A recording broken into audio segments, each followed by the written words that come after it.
Topic start करेंगे, refraction of light. आइए सबसे पहले हम लोग लिखेंगे refraction of light. Refraction of light at plane surface. बहुत ही अच्छा टॉपिक है, बहुत अच्छे से समझना होगा हमें। देखिए रिफ्रैक्शन कहते किसको है, व्हाट इज रिफ्रैक्शन। तो मैंने बच्चों कहा कि जब भी कोई लाइट एक मीडियम से दूसरे मीडियम में एंट्री करता है, जब भी कोई लाइट एक मीडियम से दूसरे मीडियम में एंट्री करेगा तो ये बेंड कर जाता है, और हमने इसी फिनोमेनन को नाम दे दिया रिफ्रैक्शन ऑफ लाइट। तो चलिए मैं इसको थोड़ा सा डिफाइन कर देता हूँ। छोटे छोटे पॉइंट्स को डिफाइन करना बहुत ज़रूरी है इस टॉपिक में। मैं बिल्कुल जीरो से शुरू किया हूँ।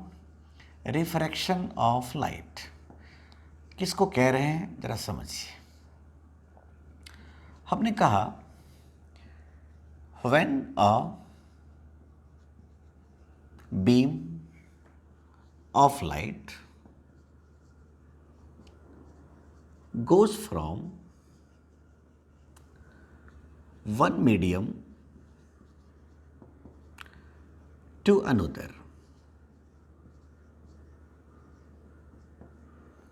it bends. This phenomenon is known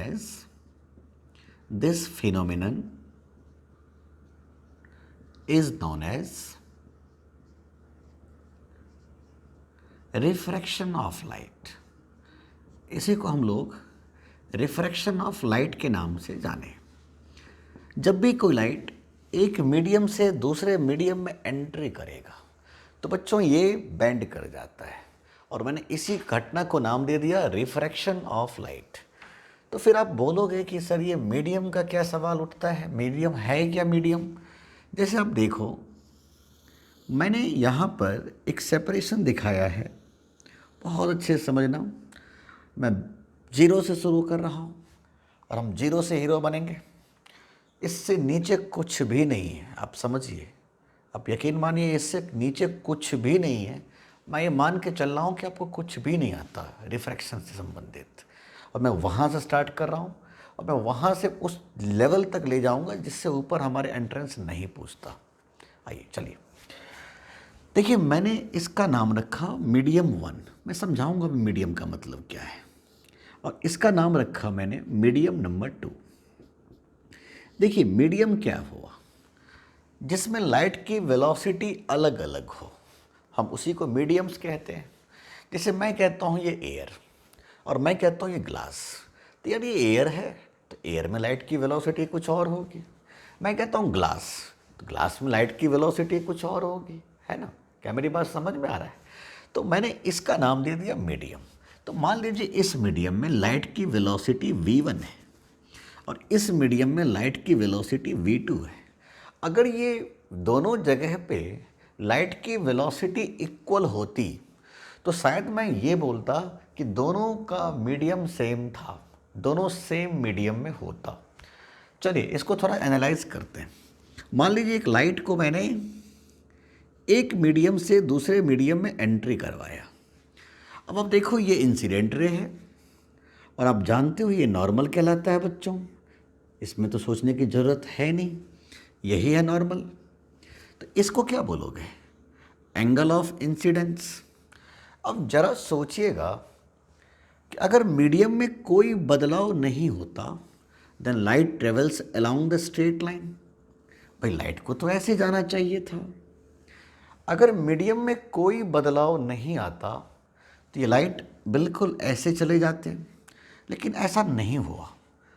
हुआ क्या, या तो ये रे नॉर्मल की तरफ झुक गया या ये लाइट नॉर्मल से दूर चला गया। आप समझ रहे हो बात, अपने पाथ से डेविएट किया है। जो उसका ओरिजिनल पाथ था उस पाथ पर नहीं चला। और क्यों नहीं चला भाई, क्योंकि यहाँ पर रिफ्रैक्शन हुआ है, यहाँ पर वेलोसिटी में बदलाव हुआ है। अब एक मीडियम से दूसरे मीडियम में लाइट आया, मतलब लाइट की वेलोसिटी में लगातार बदलाव हो रहे हैं।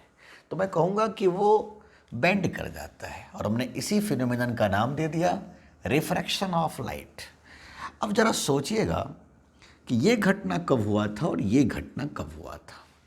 हाई स्पीड से जब लो स्पीड में लाइट आते हैं बच्चों, मान लीजिए हाई स्पीड है ये और ये लो स्पीड है।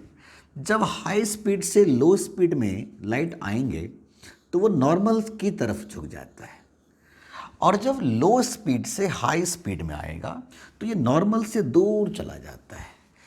मतलब इस सिचुएशन में हम कहेंगे कि V1 का वैल्यू V2 से छोटा है। देखिएगा, ध्यान से देखिएगा, जब कोई लाइट हाई स्पीड से लो स्पीड में आता है, के रीजन में आता है, तो वो नॉर्मल की तरफ झुक जाता है, और जब कोई लाइट लो स्पीड से हाई स्पीड की तरफ आता है तो नॉर्मल से दूर चले जाता है। क्या मेरी बात समझ में आ रहा है? और हमने इस फिनोमेनन का नाम दे दिया रिफ्रैक्शन ऑफ लाइट। अब जरा समझिए कि अगला टर्म उठाते हैं, जो बेसिक फंडामेंटल टर्म है, रिफ्रैक्टिव इंडेक्स। Refractive index. बच्चों एक बात मैं आपको बताता हूँ कि जो लाइट होता है ना, वो तो इलेक्ट्रोमैग्नेटिक वेव है। भाई लाइट क्या है? इलेक्ट्रोमैग्नेटिक वेव है। और आप जानते हो कि इलेक्ट्रोमैग्नेटिक वेव की वेलोसिटी यही होती है बच्चों, epsilon R mu R, where C is the velocity of light in vacuum in air. और सी क्या हुआ? Velocity of light in vacuum, या आप एयर बोलो, और एयर। और इसका वैल्यू क्या होता है बच्चों? 3 × 10⁸ मीटर पर सेकेंड। अब यहां पर आपको समझना होगा कि मीडियम को कैसे क्लासिफाई किया गया। देखिए, ये एप्सिलॉन आर क्या था? This is relative permittivity. अरे ये म्यू आर क्या था? Relative permeability. अब जरा समझने की कोशिश करें कि ये कहीं ना कहीं मैग्नेटिक फील्ड के स्ट्रेंथ में फैक्टर बनाएगा अपने आप को, और ये कहीं ना कहीं इलेक्ट्रिक फील्ड के स्ट्रेंथ में अपना एक फैक्टर बना के आएगा। तो ये दोनों इलेक्ट्रिक फील्ड और मैग्नेटिक फील्ड को रिप्रेजेंट कर रहे हैं यहाँ पर। इसका मतलब हमारे चारों बगल यूनिवर्स में हर जगह पे इलेक्ट्रिक फील्ड और मैग्नेटिक फील्ड तो एग्जिस्ट है ही, और हर जगह पे अलग अलग है। तो भाई लाइट की वेलोसिटी जो बदल रही है एक मीडियम से दूसरे मीडियम में आने की वजह ये भी हो सकता है कि भाई लाइट की वेलोसिटी अलग क्यों हो रही है, क्योंकि यार कहीं पर इलेक्ट्रिक फील्ड ज़्यादा है, कहीं पर मैग्नेटिक फील्ड ज़्यादा है, कहीं पर कोई है ज़्यादा। तो यही वजह से हुआ था, और this is known as the velocity of the electromagnetic wave. अब चलिए बात उठता है रिफ्रैक्टिव इंडेक्स को किसको कैसे डिफाइन करेंगे। इसको हम लिखते हैं बच्चों म्यू से। तो मैं कहता हूँ रिलेटिव। देखिए बात होता है apparent refractive index. Refractive index को डिफाइन ही किया गया था म्यू इक्वल टू C/V। याद रखिएगा म्यू का नाम क्या रखा मैंने? C/V। ये कहाँ से आया है मैं इसका भी जिक्र करूँगा कुछ ही देर के बाद। थोड़ी देर के बाद आपको पता लगेगा कि बेसिकली आया कहाँ से। मैं इसको ऐसे भी डिफाइन किया था कि it is defined as the apparent ratio of velocity of light between the media. Apparent ratio of velocity of light between the media. तो अगर मैं रिफ्रैक्टिव इंडेक्स को डिफाइन करूं तो मैं ऐसे लिखूंगा बच्चों कि C divided by C/εr mu R. C से C कट जाएगा बच्चों, और हमने रिफ्रैक्टिव इंडेक्स को डिफाइन किया εr म्यू आर का अंडर रूट। ओके बच्चों, अब जरा समझिए कि ये बड़ी गजब का बात मैंने सामने लाया आपको कि यहाँ पर εr एक रिलेटिव टर्म है, रिलेटिव परमिटिविटी, और ये म्यू आर क्या है? Relative permeability. इसका मतलब रिफ्रैक्टिव इंडेक्स भी एक रिलेटिव टर्म है। तो मैंने रिफ्रैक्टिव इंडेक्स का नाम ही रखा है एक रिलेटिव टर्म। रिफ्रैक्टिव इंडेक्स को हम डायरेक्टली डिफाइन नहीं कर सकते, डायरेक्टली नहीं बता सकते कि इसका रिफ्रैक्टिव इंडेक्स इतना है। रिफ्रैक्टिव इंडेक्स मैं किसी का भी पूछूंगा तो आप पूछोगे सर किसके रिस्पेक्ट में, क्योंकि बात तो उठ रही है रिलेटिव टर्म का, तब आप जरूर पूछोगे सर किसके रिस्पेक्ट में आप बात कर रहे हो। और क्यों बात कर रहा हूँ, क्योंकि टर्म ही रिलेटिव टर्म है। अब यहाँ पर आप जरा समझने की कोशिश करें कि म्यू का वैल्यू आया एप्सिलॉन आर म्यू आर का अंडर रूट। ओके बच्चों, अब देखिए चूंकि अंडर रूट में है तो इसके दो वैल्यूज आएंगे, या तो रिफ्रैक्टिव इंडेक्स पॉजिटिव आएंगे या हो सकता है रिफ्रैक्टिव इंडेक्स नेगेटिव आएंगे। तो देखिए जितने भी नेचुरल सब्सटेंस होते हैं, जनरली मैं हमेशा नहीं कह रहा हूँ, जितने भी नेचुरल सब्सटेंस है ना उसमें रिफ्रैक्टिव इंडेक्स पॉजिटिव वैल्यू को शो करेंगे। लेकिन आज के डेट में कुछ ऐसे भी मटेरियल बनाए गए बच्चों जिसका रिफ्रैक्टिव इंडेक्स ही नेगेटिव था। जिसका रिफ्रैक्टिव इंडेक्स नेगेटिव था उसका नाम दिया गया हमें मेटा मीडियम या मेटा मटेरियल। ऐसे मटेरियल का नाम दिया गया मेटा मटेरियल। एक बार जेईई एडवांस ने 2010 सेशन में इसके ऊपर में क्वेश्चन भी दिया था, तो आप समझने की कोशिश करें बच्चों। अब यहाँ पर बात उठता है कि भाई यहाँ तक तो समझ में आ चुका है, अब यहाँ पर क्या बात उठ रहा है कि रिफ्रैक्टिव इंडेक्स को हमने कैसे डिफाइन किया भाई। तो हमने रिफ्रैक्टिव इंडेक्स ऑफ वैक्यूम को स्टैंडर्ड मान लिया और मैंने कहा उसका रिफ्रैक्टिव इंडेक्स 1 होता है। वैक्यूम का रिफ्रैक्टिव इंडेक्स 1 होता है, ये हम लोगों ने मान लिया बच्चों, मान लिया बस। अब जो भी हम रिफ्रैक्टिव इंडेक्स निकालेंगे किसके रिस्पेक्ट में निकालेंगे, वैक्यूम के रिस्पेक्ट में निकालेंगे। जैसे मैं कहता हूँ रिफ्रैक्टिव इंडेक्स ऑफ एयर, तो वैसे तो इसका वैल्यू होता है 1.008, लेकिन मैं इसको भी लगभग 1 बोलूँगा, इसको भी मैं लगभग 1 बोलूँगा। तो ये जो एयर देख रहे हो वो किसके रिस्पेक्ट में बात हो रही है, तो कहोगे सर जी वैक्यूम के रिस्पेक्ट में बात हो रही है। मैं कहता हूँ रिफ्रैक्टिव इंडेक्स ऑफ ग्लास, तब आप जरूर पूछोगे कि सर जी रिफ्रैक्टिव इंडेक्स को नॉर्मली तो आप डिफाइन कर नहीं रहे ऐसे, तो रिफ्रैक्टिव इंडेक्स ऑफ ग्लास का जब नाम ले आया तो आप जरूर पूछोगे सर किसके रिस्पेक्ट में, किसके रिस्पेक्ट में। तो मैंने कहा यार एयर के रिस्पेक्ट में या वैक्यूम के रिस्पेक्ट में, देखो दोनों तो लगभग सेम ही था। तो मैंने सोचा है refractive index of glass with respect to air या वैक्यूम, इसका वैल्यू होता है 3/2। ऐसे ही बात करता हूं मैं refractive index of water with respect to air या विद रिस्पेक्ट टू वैक्यूम, इसका वैल्यू होता है 4/3। देखिए आपको ये याद करने की जरूरत नहीं, आपको क्वेश्चन में गिवन होता है कि refractive index of this material is this one. जैसे ग्लास की बात कर रहा हूँ, कई ग्लास ऐसे होंगे जिसका रिफ्रैक्टिव इंडेक्स 3/2 नहीं होगा, 1.6 होगा। तो हम डिस्कस करते हैं, थोड़े से इसको और अच्छे से समझाने की कोशिश कर रहे हैं, आप जल्दी से फटाफट। तो चलिए हम लोगों ने रिफ्रैक्टिव इंडेक्स के बारे में जान लिया ना, रिफ्रैक्टिव इंडेक्स क्या होता है। अब चलिए थोड़े थोड़े और छोटी छोटी बातें करते हैं बच्चों। जैसे मैं कहता हूँ कि मैं ऐसे लिखूँगा, अब इसका क्या मतलब होता है, इसको कैसे पढ़ोगे जरा उसको समझो। इसको आप बोलोगे refractive index of B with respect to A. कैसे बोलोगे इसको, refractive index of B with respect to A. और मैं इसको लिखूंगा ऐसे, refractive index of B divided by refractive index of A. हमने ए म्यू बी को लिखा mu B upon mu A. एक बार फिर से देखिएगा, अगर मैं ऐसे लिखता हूं तो इसको क्या पढ़ोगे, refractive index of A with respect to B. तो इसको कैसे लिखोगे, refractive index of A with respect to B, मतलब दोनों को डिवाइड कर दो।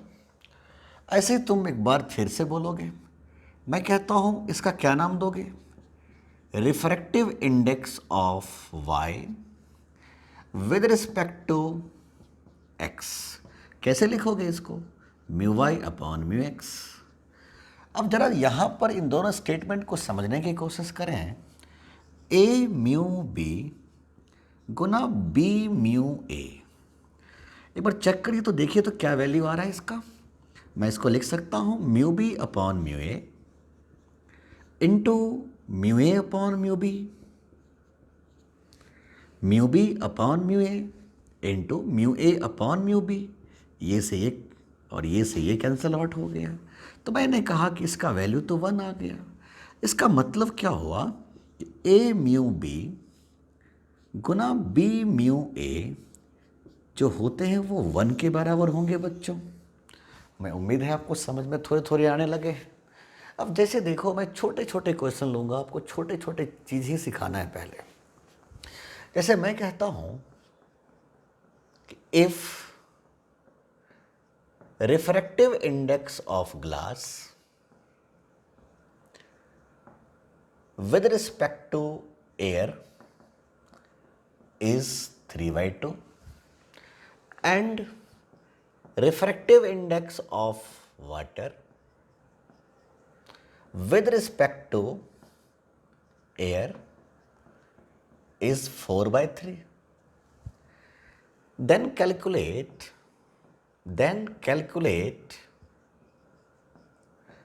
refractive index of glass with respect to water. मेरा क्वेश्चन क्या है, आपको समझ में आया? मैंने कहा कि भाई हमें क्वेश्चन में क्या गिवन है कि refractive index of glass with respect to air दे रखा है 3/2, और हमें और क्या दे रखा है, refractive index of water with respect to air is given 4/3, but we have to calculate refractive index of glass with respect to water. तो मैं इसको कैसे लिखूंगा, mu G upon mu A. अब देखिए म्यू जी मतलब एयर के respect air तो 1 होता है, तो म्यू जी को वैल्यू दे रखा है मुझे 3/2 और म्यू डब्ल्यू का वैल्यू भी दे रखा है 4/3। हमने इसको सॉल्व कर दिया। तो हम क्या लिखेंगे, हम लिखेंगे बच्चों this is 9/8, this is refractive index of glass with respect to water. अब मैं फिर से बात करूंगा refractive index of water with respect to glass. अब यहीं से देख लो, A mu B into B mu A equal to 1, मतलब refractive index of water with respect to अगर ग्लास पूछ लो तो आप सीधा सीधा बोलो ना, इसका जस्ट उल्टा, मतलब इसका आंसर हो जाएगा 8/9। हमें उम्मीद है आपको समझ में आने लगे हैं। चलिए आगे बढ़ते हैं, एक छोटा सा क्वेश्चन हम लोग और कर लेते हैं, थोड़ा सा और देख लो। जैसे मैं कहता हूँ, एक बात बताओ बच्चों, हम लोगों ने क्या देखा था कि refractive index inversely proportional to velocity, refractive index inversely proportional to velocity. इसका यही तो मतलब हुआ बच्चों कि μ2/μ1 इज इक्वल टू V1/V2। एक बहुत अच्छा रिलेशन सामने आ रहा है कि μ2/μ1 इज इक्वल टू V1/V2। अब जैसे देखो मुझे किस प्रकार से क्वेश्चन देता है छोटे छोटे एग्जाम में। मैं कहता हूँ मान लो ये एयर है और मान लो ये ग्लास है। एक लाइट एयर से ग्लास में आ रहा है बच्चों, एक लाइट एयर से ग्लास में आ रहा है बच्चों, ध्यान से समझिएगा, एयर से ग्लास में आ रहा है। तो इस ग्लास में लाइट की वेलोसिटी क्या होगी, इस ग्लास में लाइट की वेलोसिटी क्या होगी। मैं कैसे सॉल्व करूंगा इसको, जरा समझना, ध्यान समझना बच्चों। मैं इसको कैसे सॉल्व करूंगा, सिंपल है, μ2/μ1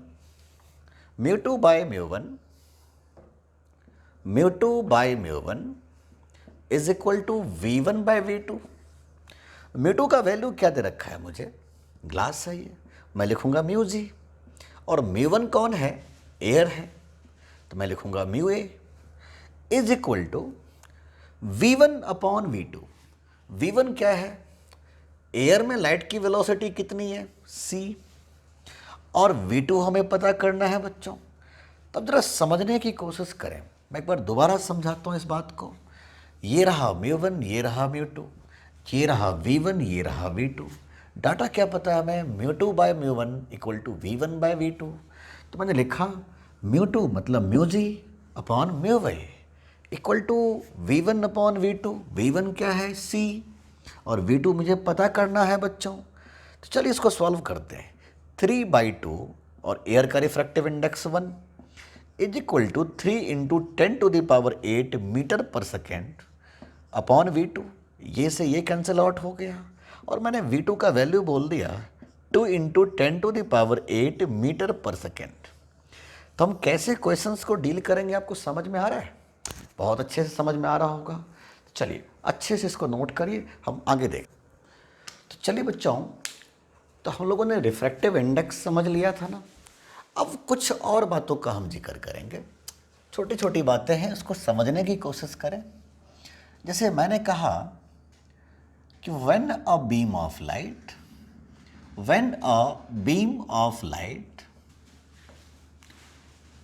goes from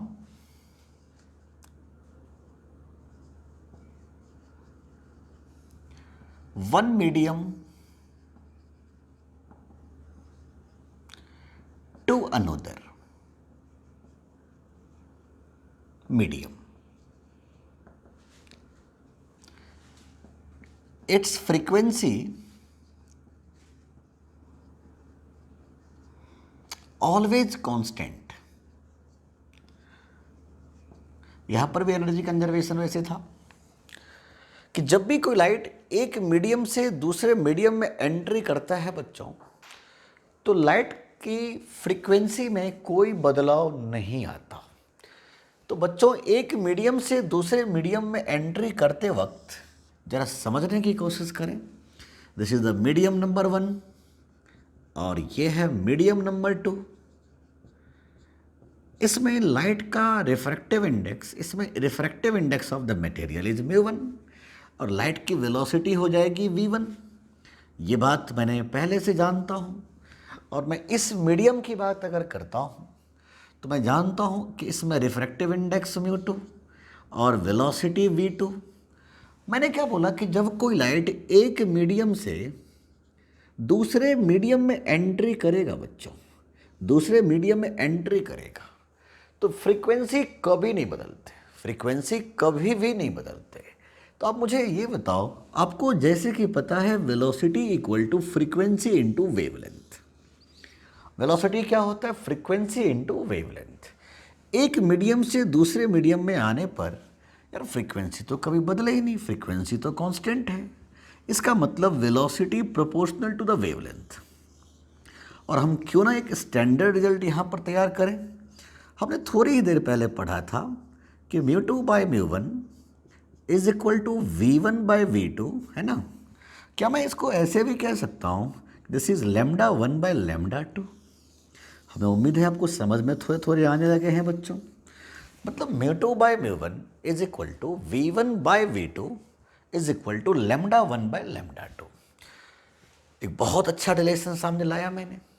अब कुछ और बातों को जिक्र करेंगे। धीरे धीरे टॉपिक अब ऊंचाई लेना शुरू करेगा, समझिएगा ध्यान से। एक दो छोटी छोटी बातें और मैं डिफाइन करता हूं रेयर मीडियम और मैं डिफाइन करता हूं डेंसर मीडियम। मैं दोनों चीज को डिफाइन करता हूं बच्चों। रेयर मीडियम को भी डिफाइन कर रहा हूं और डेंसर मीडियम को भी डिफाइन कर रहा हूं। देखिए, हम किसको कहेंगे रेयर मीडियम और किसको कहेंगे डेंसर मीडियम। ऐसा कोई भी मीडियम जिसका रिफ्रैक्टिव इंडेक्स रिलेटिवली लो हो। मैंने क्या बोला? रिफ्रैक्टिव इंडेक्स रिलेटिवली लो हो। देखो, किसी को कम कैसे कह सकते हो, किसी को ज़्यादा कैसे कह सकते हो यार। वो कम भी तो ज़्यादा हो सकता है, वो ज़्यादा भी तो कम हो सकता है। मतलब मैं ऐसे सोच रहा था, जैसे मैं कहता हूँ कि ये कम है यार, किसके रिस्पेक्ट में कम है? इसके रिस्पेक्ट में कम है। लेकिन ये कम है, ये ज़्यादा है, किसके रिस्पेक्ट में ज़्यादा है? इसके रिस्पेक्ट में ज़्यादा है। तो मैं किसी को कम नहीं कह सकता हूँ, किसी को ज़्यादा नहीं कह सकता हूँ। तो मैंने कहा अगर इसका किसी मीडियम का रिफ्रैक्टिव इंडेक्स रिलेटिवली लो हो, रिलेटिवली टर्म यूज़ कर रहा हूँ, रिलेटिवली लो हो, तो वो कहलाएगा रेयर मीडियम। और जिसका रिफ्रैक्टिव इंडेक्स रिलेटिवली हाई होगा उसे नाम दिया गया बच्चों डेंसर मीडियम। अब आप खुद बताओ, refractive index inversely proportional to the velocity बच्चों। तो अगर रिफ्रैक्टिव इंडेक्स कम है तो वेलोसिटी हाई होगा यार, बता दो, वेलोसिटी हाई होगा। और अगर रिफ्रैक्टिव इंडेक्स हाई है तो वेलोसिटी लो हो जाएगा। अब यहाँ पर कुछ सवाल और उठता है बच्चों, इसे मैं छोटी छोटी बातों का जिक्र कर रहा हूँ। मैंने बोला कि when a beam of light goes from a rarer medium to denser medium, जब भी कोई लाइट रेयर मीडियम से डेंसर मीडियम की तरफ जाता है, it bends towards the normal. बच्चों ये नॉर्मल की तरफ झुक जाएगा। अब देखिए ना, ये एक मीडियम था, इसका रिफ्रैक्टिव इंडेक्स μ1 और यहाँ का रिफ्रैक्टिव इंडेक्स μ2।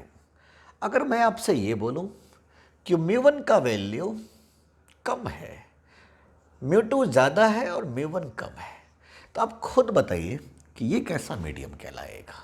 ये कहलाएगा रेयर मीडियम और ये क्या कहलाएगा, डेंसर मीडियम। अब एक लाइट इस मीडियम से, एक लाइट इस मीडियम से, और देखिए एक लाइट इस मीडियम से इस मीडियम में आ रहा है, तो यार देखो रिफ्रैक्टिव इंडेक्स कम है, रिफ्रैक्टिव इंडेक्स कम है तो वेलोसिटी हाई होगा, और रिफ्रैक्टिव इंडेक्स ज़्यादा है तो वेलोसिटी लो होगा। तो मैं क्या बोलूँगा कि एक हाई वेलोसिटी से लो वेलोसिटी के रीजन में लाइट एंट्री कर रहा है, तो इसको जाना चाहिए था ऐसे, लेकिन ये ऐसे ना जा करके ऐसे मुड़ जाएगा। मतलब जब भी कोई लाइट रेयर मीडियम से डेंसर मीडियम की तरफ आएगा, then it bends toward the normal. और बच्चों मैंने इसका नाम दिया एंगल ऑफ इंसिडेंस और इसका नाम दिया angle of refraction, not reflection air, refraction. फिर हम बात करते हैं, छोटी छोटी बातें को हम लोग जिक्र कर रहे हैं। मैंने आपसे पहले ही प्रॉमिस किया था कि मैं जीरो से स्टार्ट करूंगा और आपको सुपर हीरो बनाऊंगा, तो इसलिए थोड़े ध्यान से समझिएगा। चलिए, तो एक केस तो हमने देखा कि एक लाइट रेयर मीडियम से डेंसर मीडियम की तरफ जा रहा है, और मैं एक छोटा सा पॉइंट और जिक्र करूंगा कि when a beam of light goes from denser medium to rarer medium।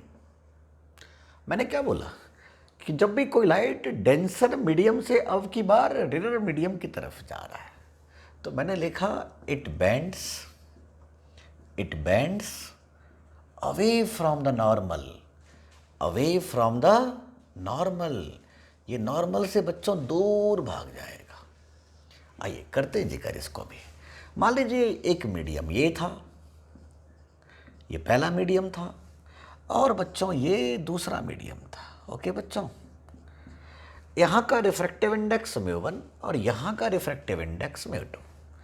मैंने कहा कि एक लाइट ऐसे आ रहा था और वो डेंसर से रेयर की तरफ जा रहा है। मतलब इस सिचुएशन में μ1 बड़ा है μ2 से, मतलब ये जो वेलोसिटी है यहाँ का वो ये लो वेलोसिटी है, और यहाँ की जो वेलोसिटी है वो हाई वेलोसिटी है। एक लाइट जब लो वेलोसिटी से हाई वेलोसिटी के रीजन में एंट्री करेगा बच्चों, तो आप अच्छे से जानते हो कि वो नॉर्मल की तरफ नहीं आएगा, वो इधर नहीं आएगा, वो नॉर्मल से दूर चला जाएगा। क्या मेरी बात समझ में आ रहा है? छोटी छोटी बातें। अब जरा समझना ध्यान से कि this angle is known as angle of incidence, और अब की बार ये वाला जो एंगल देख रहे हो ना, इसको कहते हैं एंगल ऑफ रिफ्रैक्शन। तो मुझे उम्मीद है यहाँ तक समझ में आ चुका है। आप अच्छे से इसको नोट कर लो, देन हम आगे बढ़ते हैं। तो बच्चों हम लोगों ने बेसिक फंडामेंटल चीज़ें स्टडी किया जो हम लोग 9th-10th के स्टैंडर्ड 10th स्टैंडर्ड में पढ़ते थे। अब यहाँ से टॉपिक बहुत इंटरेस्टिंग होने जा रहा है, आप इसको थोड़ा अलर्ट रहना, यहाँ पर थोड़ी दिक्कत हो सकती है, अलर्ट रहिएगा। अब हमने स्टार्ट किया laws of refraction, laws of refraction. देखिएगा, ध्यानपूर्वक समझिए। इससे पहले कि मैं आपको लॉज ऑफ रिफ्रैक्शन समझाऊं, ये चलिए मैं आपको डायरेक्टली समझाता हूँ क्या कहना चाहता है लॉ ऑफ रिफ्रैक्शन। समझिए, इसके पहला पॉइंट क्या कहता है कि when a beam of light, when a beam of light goes from one medium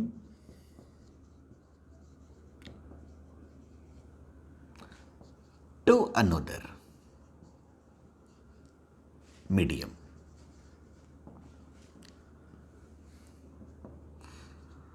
optical path always remains constant. हमने आपसे कहा कि ऑप्टिकल पाथ हमेशा कांस्टेंट रहता है। अब बात उठता है, यार ऑप्टिकल पाथ है क्या? आप ज़रूर पूछोगे सर जी ऑप्टिकल पाथ है क्या? तो देखिएगा, ऑप्टिकल पाथ को हम लोग कैसे डिफाइन किए थे। देखिए, दो तरीके के पाथ होते हैं। एक होता है ज्योमेट्रिकल पाथ, मैं दोनों चीज़ों में समझाता हूँ, अंतर फिर समझ में आएगा आपको। एक होता है ज्योमेट्रिकल पाथ, ज्योमेट्रिकल पाथ, और दूसरा होता है ऑप्टिकल पाथ। कोई भी रे जब ट्रैवल करता है ना बच्चों, तो ये दोनों चीज़ बहुत ज़्यादा मायने रखते हैं हमारे लिए, एक ज्योमेट्रिकल पाथ और दूसरा ऑप्टिकल पाथ। तो बच्चों, ये फॉर्मेट प्रिंसिपल था, चूँकि आपके सिलेबस में फॉर्मेट प्रिंसिपल नहीं है, तो इसीलिए मैं इस बात का जिक्र नहीं करूँगा। मुझे लगता है ज्योमेट्रिकल पाथ और ऑप्टिकल पाथ आपको समझना पड़ेगा। चलिए वेट करिए।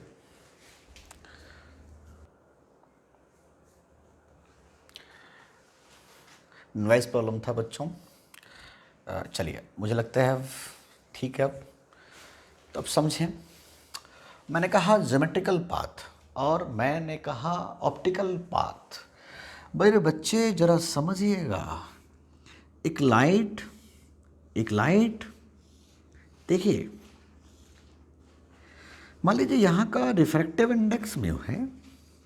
हमने एक लाइट को ऐसे भेजा था, इसकी थिकनेस टी है, ठीक है ना। तो मैं कहूँगा कि इस स्लैब से बाहर निकलना है, तो इसको ये कितना डिस्टेंस कवर किया है, तो इसने डिस्टेंस कवर किया है टी। तो जो इसका ज्योमेट्रिकल पाथ है वो है टी। लेकिन मैं अगर ऑप्टिकल पाथ का बात करूं तो ऑप्टिकल पाथ होगा म्यू गुना टी। ध्यान रखिएगा, this is known as the optical path and this is known as the geometrical path. ये ज्योमेट्रिकल पाथ और ऑप्टिकल पाथ में अंतर आ गया होगा समझ में।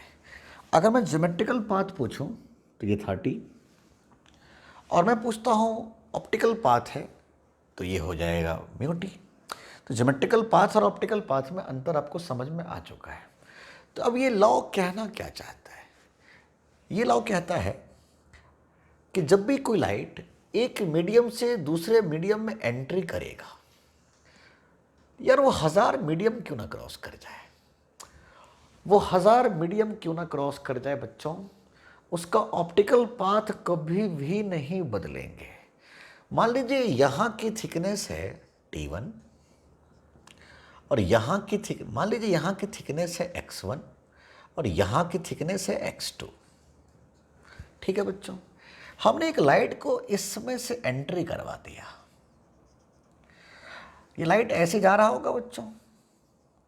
अब आप देखो, ये लॉ कहना क्या चाह रहा था कि चूंकि लाइट ऐसे जा रहा था, तो एक मीडियम से दूसरे मीडियम में आने पर यार पहले देखो ना, यहाँ का रिफ्रैक्टिव इंडेक्स में 1 कर दिया और यहाँ का रिफ्रैक्टिव इंडेक्स में 2 कर दिया।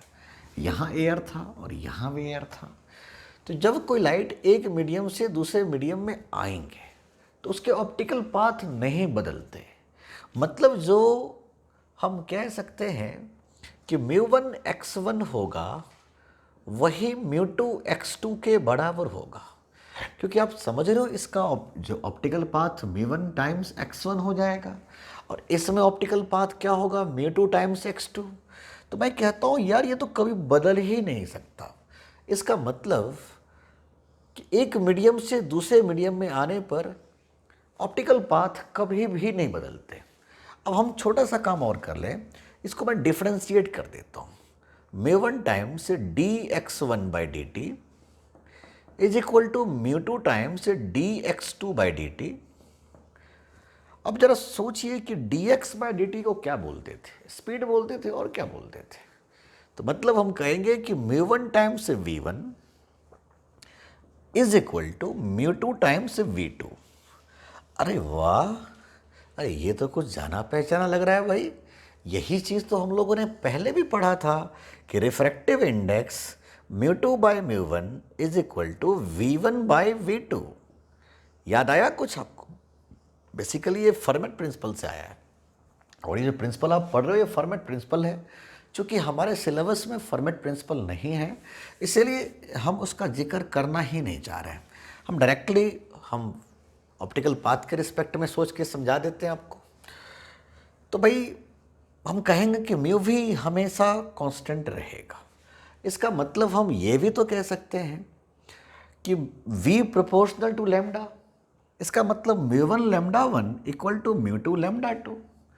ये पहला लॉ था बच्चों। मैं थोड़ा सा और एक्सप्लेन करता हूँ, थोड़े और समझने की कोशिश करें। कई सारी बातें करेंगे हम लोग इसमें भी। अब एक लॉ और आया था, वैसे इसी का लॉ था, वैसे लॉ नहीं था, ये ऑप्टिकल पाथ ही था और कुछ नहीं था। तो ये लॉ क्या कहता है, जिसको हम लोग स्नेल्स लॉ के नाम से जाने थे, कि मान लीजिए यहाँ का रिफ्रैक्टिव इंडेक्स μ1 और यहाँ का रिफ्रैक्टिव इंडेक्स μ2। जब कोई लाइट एक मीडियम से दूसरे मीडियम में एंट्री कर रहा है लेकिन वो नॉर्मल इंसिडेंस नहीं है, उसने कुछ एंगल के साथ लाया था। देखिएगा ध्यान से, ये एंगल I है और ये एंगल R था। तो अब समझने की कोशिश करें, जब भी कोई लाइट एक मीडियम से दूसरे मीडियम में आता है तो अब आपको मैंने कहा था ऑप्टिकल पाथ कभी नहीं बदलेंगे। तो यहाँ पर भी तो मैं वही बात कह रहा हूँ, बस इसमें फॉर्मेट प्रिंसिपल को यूज़ करके मैं डायरेक्टली रिलेशन पे आता हूँ। और ये क्या कहता है कि जब भी कोई लाइट एक मीडियम से दूसरे मीडियम में आता है तो म्यू टाइम्स साइन का वैल्यू, साइन थीटा का वैल्यू हमेशा कांस्टेंट होता है। म्यू टाइम्स साइन थीटा का वैल्यू हमेशा कांस्टेंट होता है। मतलब जितना म्यू साइन का वैल्यू यहाँ होगा, इधर होगा, उतना ही इधर भी होगा। वो चाहे 1000 बार क्यों ना रिफ्रैक्ट करे बच्चों, वो 1000 क्या 2000 बार क्यों ना करे रिफ्रैक्ट करे, लेकिन म्यू साइन का वैल्यू कभी नहीं बदलेंगे। मतलब मैं कह सकता हूँ कि इस सरफेस के लिए μ1 टाइम्स साइन I और इस सरफेस के लिए, यहाँ के लिए मैं कहूँगा जरूर कि μ2 टाइम्स साइन R, और मैं कहूँगा कि ये दोनों के दोनों वैल्यूज़ बराबर हैं। मतलब μ1 times sine I equal to μ2 times sine R। अब समझने की कोशिश करें कि लाइट जब तक रिफ्रैक्ट करता रहेगा तो म्यू टाइम्स साइन का वैल्यू हमेशा कांस्टेंट होता है। तो आप अच्छे से इसको नोट करो, फिर मैं आगे डिस्कस करता हूँ इसको। तो बच्चों आप लोगों ने नोट कर लिया है, तो अब आगे बढ़ा जाए। बच्चों एक बात बताइए, मुझे बहुत अच्छे से समझना है कि हम लोगों ने दो चीज़ें पढ़ा। क्या क्या पढ़ा था यार? कि जब भी कोई लाइट एक मीडियम से दूसरे मीडियम में एंट्री करेगा, है ना, तो ऑप्टिकल पाथ कभी भी नहीं बदलते। मैंने क्या बोला? ऑप्टिकल पाथ कभी भी नहीं बदलते। मतलब म्यू एक्स का वैल्यू हमेशा कांस्टेंट था। और मैंने दूसरी बात इसी को फॉर्मेट यूज़ करके कैसे बोला कि जब भी कोई लाइट रिफ्रैक्ट करता है, एक मीडियम से दूसरे मीडियम में ट्रैवल करता है, तो म्यू टाइम्स साइन का जो वैल्यू होगा वो हर सरफेस पे कांस्टेंट रहेगा। अब देखिए मैं इसी को कैसे यूज़ करता हूँ। पहले तो मैं छोटा बात कर लेता हूँ, देखिएगा। छोटे छोटे एग्जाम्पल लेता हूँ मैं। पहला एग्जाम्पल लेता हूँ, बहुत ही फंडामेंटल एग्जाम्पल। मैंने कहा यार देखो, ये एयर है और ये ग्लास है, ये इंटरफेस है। एक लाइट को मैंने एयर से ग्लास में भेजा था और संजोग देखो कि मैंने ये एंगल दे रखा है आपको 30 डिग्री। ओके बच्चों, ये एंगल कितना दे रखा है? 30 डिग्री। तो मैंने कहा ये बताओ इस एंगल ऑफ रिफ्रैक्शन का वैल्यू बताओ। हमने बहुत ही बेसिक बात किया कि एंगल ऑफ रिफ्रैक्शन क्या होगा। तो ज़रा सोचिए हम कैसे इसको करेंगे। क्या बच्चों हम इसको ऐसे बोल सकते हैं? क्या बोलेंगे? इसको बोलेंगे बच्चों कि according to the Snell's law या according to the law of refraction, जितना म्यू साइन यहाँ होगा उतना ही म्यू साइन यहाँ होगा। इसका मतलब यहाँ का देखो μ1 times sine I is equal to μ2 times sine R. जितना म्यू साइन इस सरफेस पे होगा इधर, उतना ही म्यू साइन इस सरफेस पे होगा इधर। या कहीं पे भी बात करो, कहीं पे भी बात करो, म्यू साइन कभी नहीं बदलेगा। मतलब मैं कह सकता हूँ कि 1 into sine 30 degree is equal to μ2 का बात बदले में क्या लिखेंगे? ग्लास का रिफ्रैक्टिव इंडेक्स 3/2 होता है, ये बात तुम्हें पहले से पता है, इंटू साइन आर। इसका मतलब बच्चों 1/2 equal to 3/2 into sine R. जरा सोचिएगा, 1 time sine 30 degree is equal to 3/2 times sine R. और बच्चों हमने कहा कि साइन आर का वैल्यू आया 1/3, इसीलिए आर इक्वल टू आ गया sine inverse 1/3 and this is the angle of refraction here बच्चों। तो हमें उम्मीद है आपको समझ में आने लगा है। मैं थोड़े से और अच्छे लेवल के क्वेश्चन लेता हूं बच्चों, आप इसको समझने की कोशिश करना।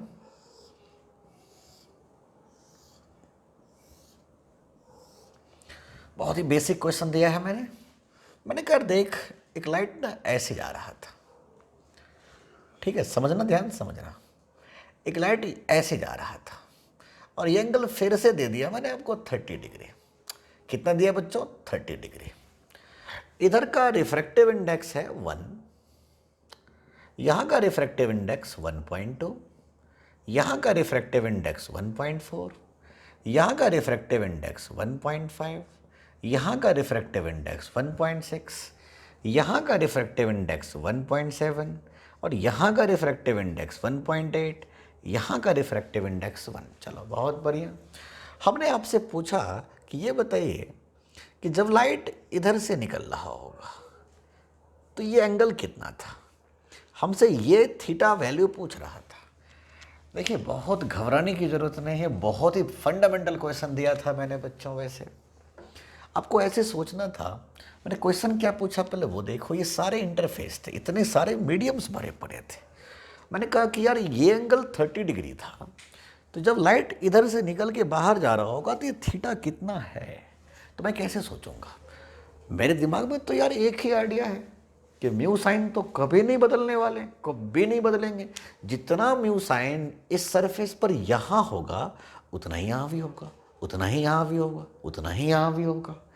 मतलब जब तक वो रिफ्रैक्ट करता रहेगा म्यू साइन कभी नहीं बदलेंगे। मतलब मैं बिल्कुल कहूँगा कि 1 इंटू साइन 30 डिग्री, मैं दोनों कंजर्व करता हूँ, 1 into sine 30 degree is equal to 1.7 into sine theta. मैं कह सकता हूँ कि नहीं कह सकता हूँ? 1 into sine 30 degree is equal to 1.7 into sine theta. Sine 30 is half, 1.7 into sine theta. तो साइन थीटा का वैल्यू आ गया बच्चों 1/3.4, इसलिए थीटा का वैल्यू आ गया साइन इनवर्स 1/3.4। तो मैं उम्मीद है आपको समझ में आने लगा है बच्चों। बहुत ही बेसिक केस लिया था मैंने। एक छोटा सा एग्जाम्पल और लेता हूँ, थोड़े और बढ़िया समझो। जैसे मैं एक छोटा सा एग्जाम्पल जेई से लेता हूँ। जेई एडवांस में आया हुआ था, मेरे ख्याल से 2001 का क्वेश्चन था, चेक कर लेना आप।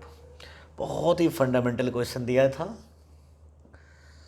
क्वेश्चन क्या था बच्चों कि यहाँ पर कई सारे मीडियम्स दे रखे थे। यहाँ का रिफ्रैक्टिव इंडेक्स μ1, यहाँ μ2, यहाँ μ3, यहाँ μ4। ओके बच्चों, म्यू1, म्यू2, म्यू3, म्यू4, कोई दिक्कत नहीं। और हमें क्वेश्चन में बोला गया कि लाइट ये ए बी है और ये है सी डी, ये है सी डी। तो मुझे कुछ ऑप्शन दिया था, पहले मैं ऑप्शन लिखता हूं और फिर मैं क्वेश्चन लिखूंगा।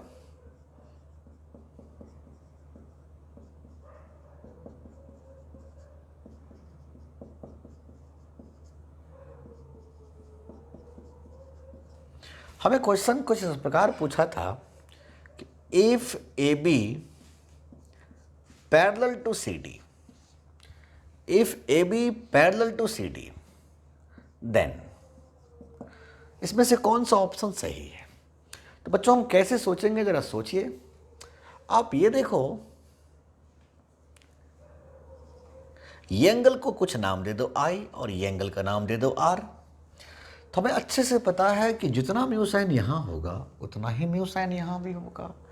तो मैं लिखता हूँ 1 into sine I, 1 into sine I, 1 नहीं म्यू1 है, mu one into sine I is equal to म्यू4 इंटू साइन आर। ठीक है ना बच्चों। चूंकि ये एंगल बराबर हैं, आई और आर बराबर हैं, तो ये तो कैंसिल आउट हो जाएगा। तो मेरा आंसर सिंपल आ गया, म्यू1 इक्वल टू म्यू4। तो मैं उम्मीद है आपको समझ में ये सारी बातें आ चुका है। इसका थर्ड पार्ट सही था। अब देख सकते हो कि जेई ने कितने बेसिक लेवल पे क्वेश्चन दिया था बच्चों। अब अच्छे से इसको नोट करो, फिर मैं आगे डिस्कस करता हूँ।